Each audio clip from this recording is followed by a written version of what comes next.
میرا خیال ہے کہ ان کی کنوکشن کا بھی یہ ٹیسٹ ہے کہ ان کی کنوکشنز کیا کہتی ہیں، کیونکہ ان کے ہاں ہم دیکھ رہے ہیں ان فائٹنگز بھی چل رہی ہیں، ان کے ہاں ایک دوسرے کے ساتھ عجیب قسم کے معاملات بھی چل رہے ہیں. ابھی آپ نے دیکھا جو گنڈا پور کا اور اس کا مروت کا جو معاملہ ہوا، یہ ساری سلسلے چل رہے ہیں.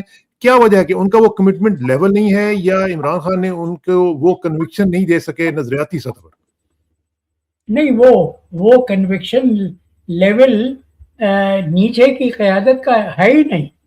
دیکھیے، میں بار بار اپنے پروگراموں میں یاد دلاتا رہتا ہوں کہ عمران خان نے تحریک انصاف بنانے کا اعلان تو 1996 میں کیا تھا. جی ہاں. اس سے 3 سال پہلے میرے گھر میں اس وقت کویت میں پاکستان کا سفیر تھا، اور میں نے عمران خان کے اسپتال کے لیے کوئی 2 ڈنر کیے تھے، اور جن میں کوئی 3.5 پونے 4 لاکھ ڈالر جمع کر کے دیے تھے. اور اس بات پر جب بے نظیر وزیر اعظم ہوئی تو انہوں نے باقاعدہ مجھ سے جواب طلب کیا کہ تم نے عمران خان کے کینسر اسپتال کے لیے کیوں عطیات جمع کیے. تو وہ تو الگ قضیہ ہے، وہ قصہ ہے، بہت طولانی ہو جائے گا. لیکن میں بات کر رہا ہوں کہ 1993 میں 1993 میں 3 سال اپنی پارٹی کا اعلان کرنے سے پہلے عمران خان نے میرے گھر میں کھانے پر آیا ہوا تھا. میں تھا، میری مرحومہ بیوی تھی، اور عمران خان تھا. صرف 3 لوگ تھے. عمران خان کھانا لے کے فرش پہ بیٹھ گیا، قالین پر بیٹھ گیا.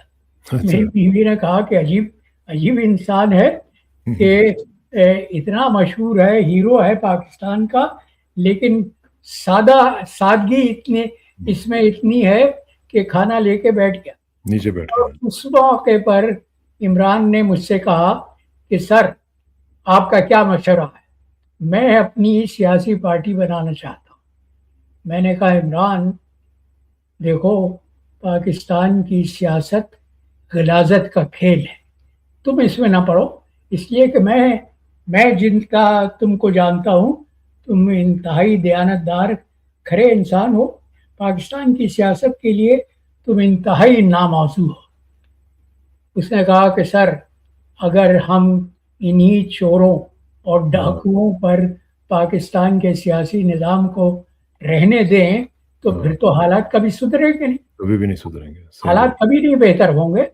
تو میں نے کہا اگر عمران، اگر یہ جذبہ ہے، اگر یہ تعمیری جذبہ ہے، اور اس مقصد کو، اس نظریے کو لے کے تم پاکستان کی سیاست کے خارزار میں قدم رکھنا چاہتے ہو، تو میری طرف سے بسم اللہ. لیکن میں تم سے عمر میں بڑا ہوں، مجھے پاکستان کی سیاست کا بہت تجربہ ہے، میں نے ان لوگوں کو بہت قریب سے دیکھا ہے. تو میری ایک بات یاد رکھنا کہ تم اگر گندے پانی کے جوہر کے قریب کھڑے ہوئے ہو اور تم اس میں خود پتھر نہ پھینکو، کوئی اور پتھر پھینکے تو تمہارے دامن پر بھی چھینٹے آئیں گے. بالکل. ابھی میں نے حال ہی میں اس کی پارٹی کے بہت سے لوگ ہیں یہاں ٹورانٹو میں، میں نے کہا اگر عمران خان تک میرا پیغام پہنچا سکو تو اس سے پوچھنا کہ کیا ان دنوں اسے میری یہ نصیحت یاد آتی ہے نہیں. کیا بات. تو عمران اقتدار کے لیے سیاست نہیں، وہ اقتدار کے لیے نہیں تھا، وہ اقدار کی بات کر رہا تھا. لیکن بات تو یہ ہے کہ جو اس وقت جو ہم صورتحال دیکھ رہے ہیں غوری صاحب، اس میں آپ دیکھیں نا جو پارٹی کی حالت ہے، ایک گروپ جو ہے وہ کہتا ہے کہ جی ایک نیگوشیٹڈ پالیٹکس جو ہے وہ ہونی چاہیے، دوسرا کہتا ہے کہ نہیں کنفرنٹیشن کی طرف بڑھنا چاہیے. ایک تو ان کے اندر کلیئرٹی نہیں ہے. کیا اس وقت یہ سمجھا جائے کہ پی ٹی آئی جو ہے وہ فریگمنٹیشن سائیکل کی طرف، جو ہسٹوریکلی ہم دیکھتے ہیں مختلف اپوزیشن پارٹیز میں ہوا کرتا ہے، اپوزیشن موومنٹس میں بھی ہم نے دیکھا ہے، کیا اسی فریگمنٹیشن سائیکل کی طرف بڑھ رہی ہے؟ میں سمجھتا ہوں کہ بالکل اسی جانب بڑھ رہی ہے، اور میں اس کو برا نہیں سمجھتا. دیکھیے، ایک رہنما جو جو پارٹی کا روح رواں ہے وہ 3 سال سے قید تنہائی میں ہے، اور اس حد تک قید تنہائی ہے کہ نہ اس کی بہنوں کو اس سے ملنے دیا جاتا ہے، نہ اس کے قانونی مشیروں۔ تو ہماری یہ عسکری قیادت اس نے عمران کو اس صورتحال پر پہنچایا ہے۔ وہ تو یہ چاہتی ہے کہ عمران میرے منہ میں خاک قید بند میں ہی ختم ہو جائے۔ وہ اس کو قصہ پارینہ بنا دینا چاہتے ہیں، لیکن قصہ پارینہ قدرت اس کو نہیں بننے دے گی۔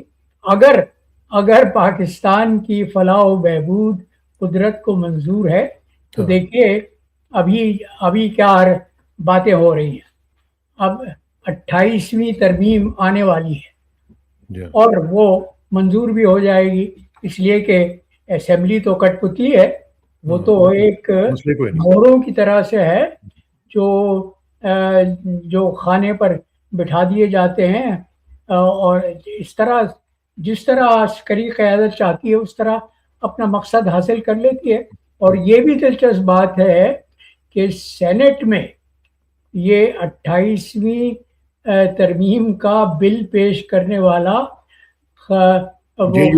مولانا فضل الرحمان کی پارٹی کا ایک رکن ہے۔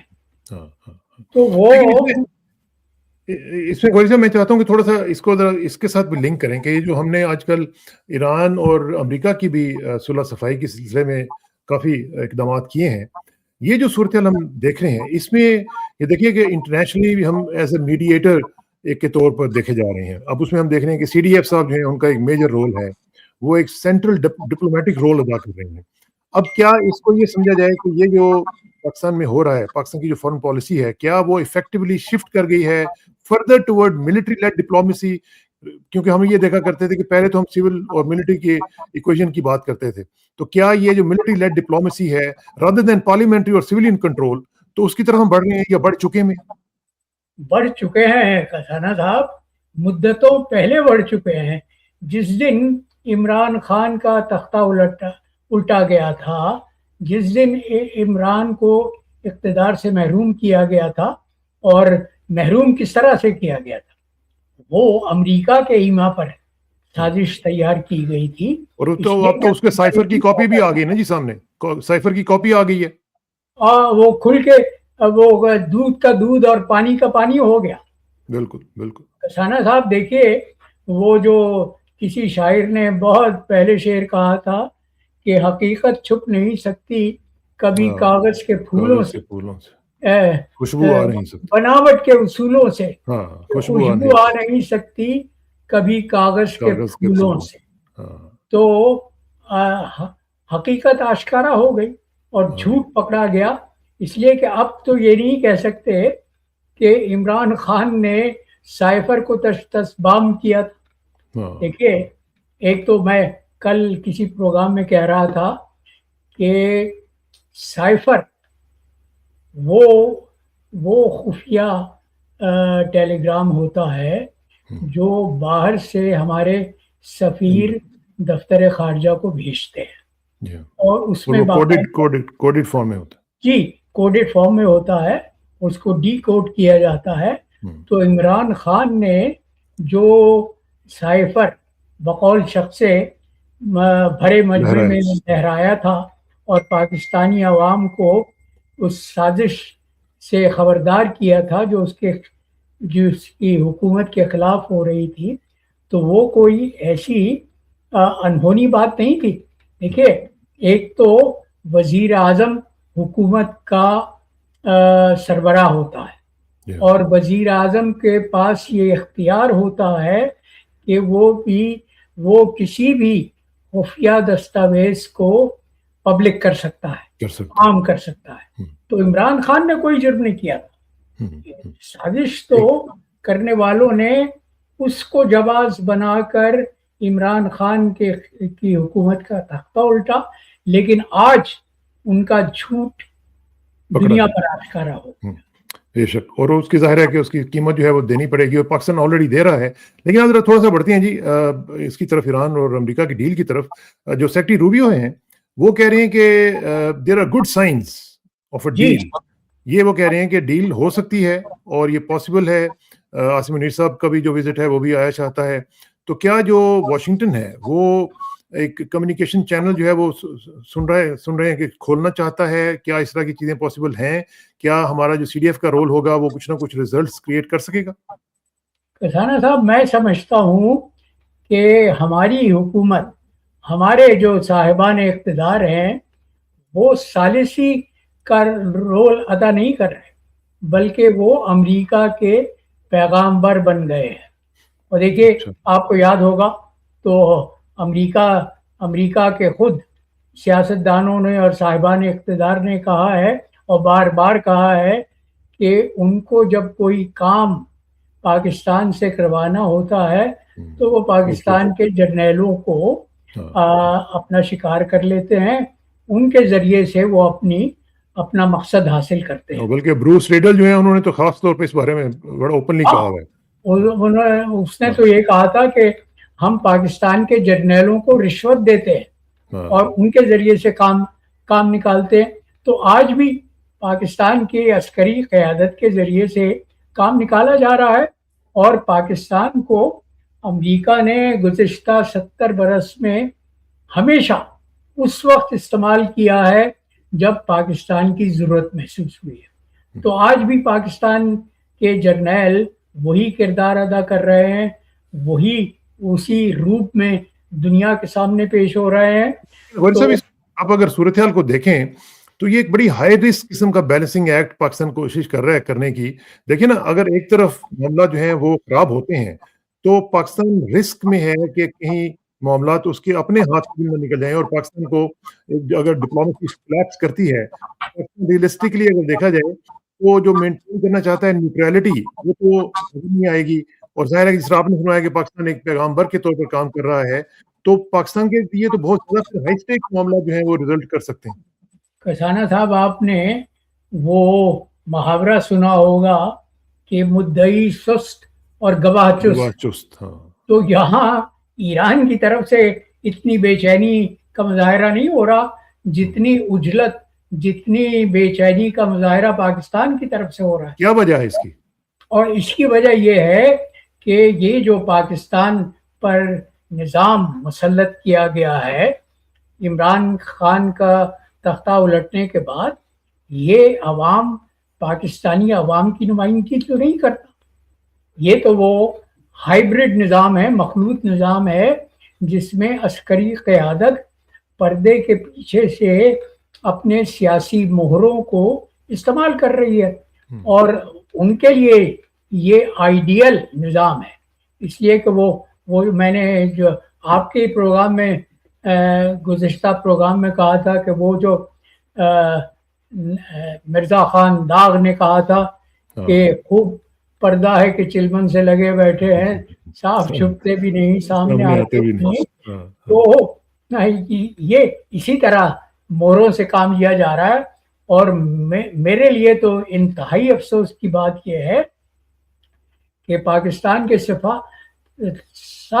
سب سفارتکار پردے معدوم ہو گئے، وہ گوشے میں چلے گئے. ایک سفارتکار جو ہے، جو ہر منظر نامے میں نظر آتا ہے، وہ محسن نقوی ہے. محسن نقوی کہاں سے آیا، اس کی جڑیں کہاں ہیں، اس کی اوریجن کہاں ہے، کسی کو نہیں معلوم.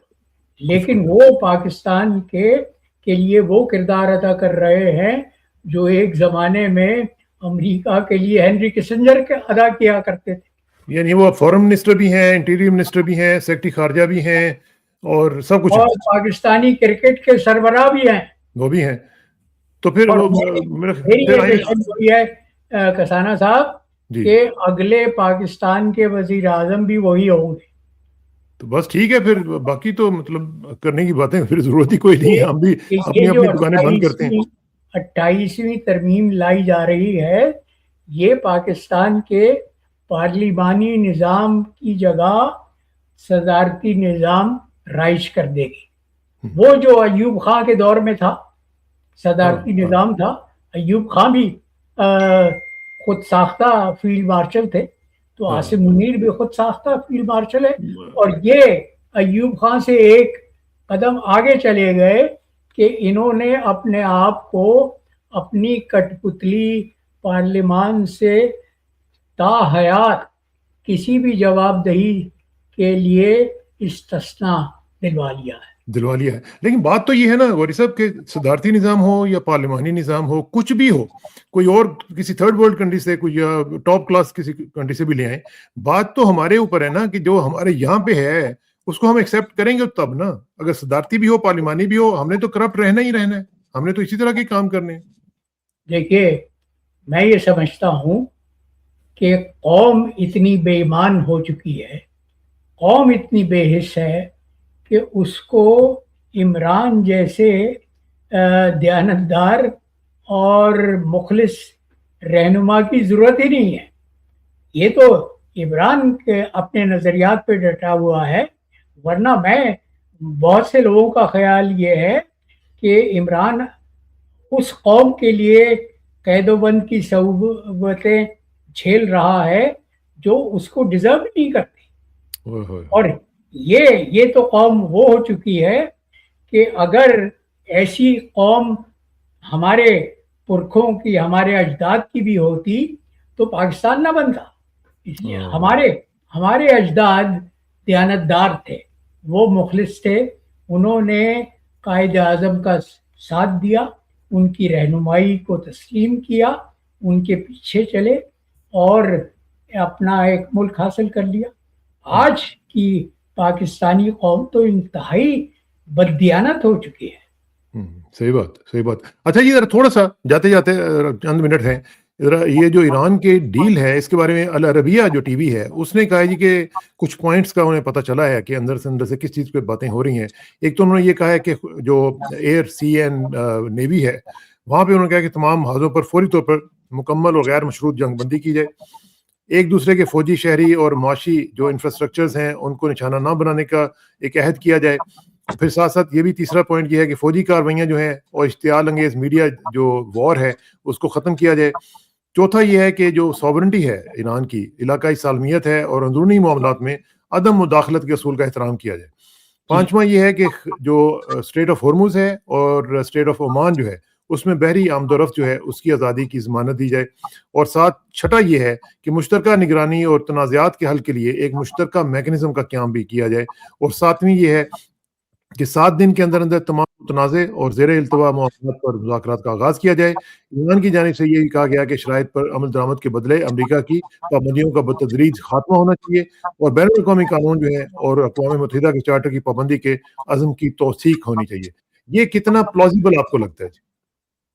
دیکھیے کسانہ صاحب, ایران کا موقف تو اول دن سے یہی ہے کہ ایک تو ایران کے خلاف جو پابندیاں 47 سال سے لگی ہوئی ہیں ان کو اٹھایا جائے, ان پابندیوں کو ختم کیا جائے.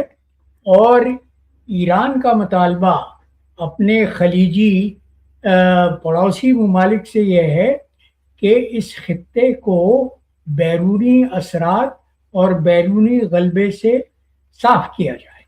دیکھیے اگر میں یہ کہتا ہوں کہ خلیج کے عرب حکمرانوں نے جو حالیہ جنگ کے دوران جو تجربات حاصل کیے ہیں, اگر اس تجربے نے ان کی آنکھیں نہیں کھولی تو پھر تو سور بھی پھونکا جائے گا تو وہ بیدار نہیں ہوں گے.